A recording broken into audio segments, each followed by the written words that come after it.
Qeyd elədiniz ki, Sovet dövründən sonraki dövrdə, xüsusən Sovetin axırlarında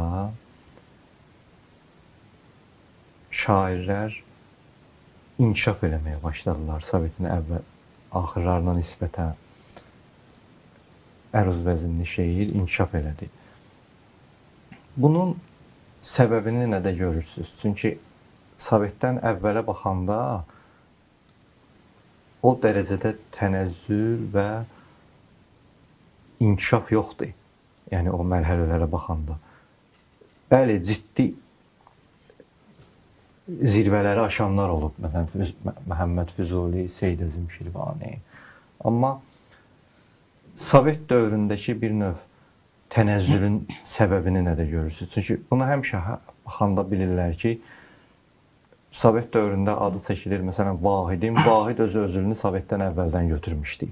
Özünü Sovet dövründə götürən şairlərin öz hətta tələbələrinin belə gəlib onları üstələməyinin səbəbini nədə görürsünüz? Məhz tariximizin Sovet dönəmində belə bir halın baş verməsini. Ümumiyyətlə, mənim fikrimcə hər bir ustad özündən güclü tələbə yetişdirdiyi təqdirdə ustad olur.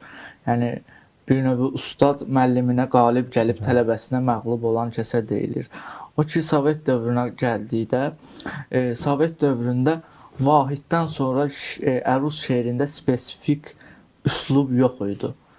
Vahiddən sonra spesifik üslub mən müşahidələrimdə Namiq Şəfaidə görürəm, Hacı Ələmdar Mahirdə görürəm, onun timsalında Axund Azərdən, İlqar Fəhmidə görürəm, bu spesifik üslub özlərinə məxsus yanaşma var şeirdə.